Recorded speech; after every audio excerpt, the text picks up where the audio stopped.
What would you do if you heard a cry for help coming from the woods and you were out by yourself alone at night? That's what the person in this next story came across. It starts with, I rented a cabin with 6 other friends. Whoever was the last one in for the night was supposed to close the gate. People would sometimes get lost trying to get to a nearby campsite or beach, and if they came down this driveway, they got stuck or couldn't turn around because of all of our cars. Late one night, around 11, I realized that I was the last one in and decided to walk to the gate to close it. Where we stayed, we had lots of ravines and gullies, so it was a steep walk of perhaps half a mile to the gate. I took a dog, put on sandals, and grabbed my cell phone for a flashlight and headed up.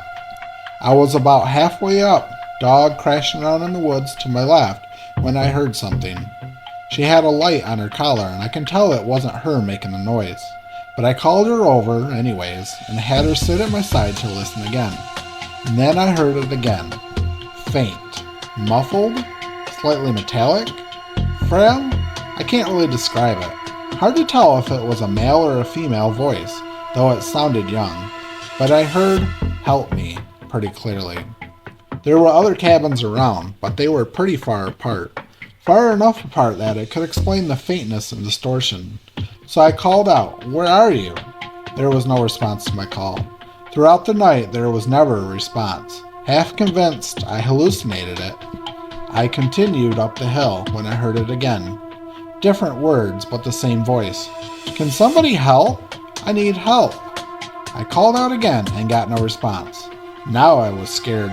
I couldn't really go in the direction I was hearing it coming from with my sandals on, so the dog and I trucked down the hill.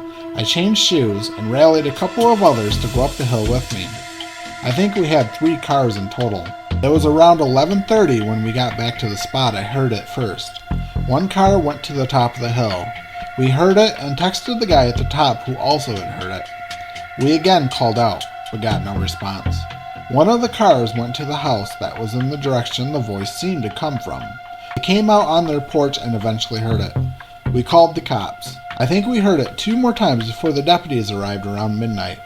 They eventually heard the voice and used their side mount light to search in their loudspeaker to call out.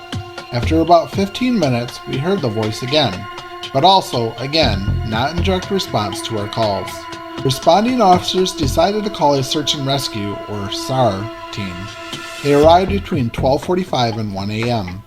Once they heard it, about 20 minutes from the last, they vectored down into a valley, set up some lights, and did a systematic search. The deputies, meanwhile, woke everyone in the 4 to 5 surrounding cabins, both to make sure that no one was missing, but also to ensure that no one was doing something that could explain the voice.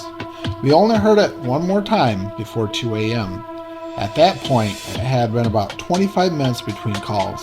I don't think the exact phrasing was ever repeated, although every time I heard it, the word "help" was used. Cops and the SAR team stayed on until daybreak, but we never heard it again, and they never found anything. I still think about it nearly 10 years later. I'm mostly convinced now that it was a toy of some sort that you could record on, or something that you could project from. But the deputies never found anything suspicious at the surrounding properties, and the SAR team found no signs of a person.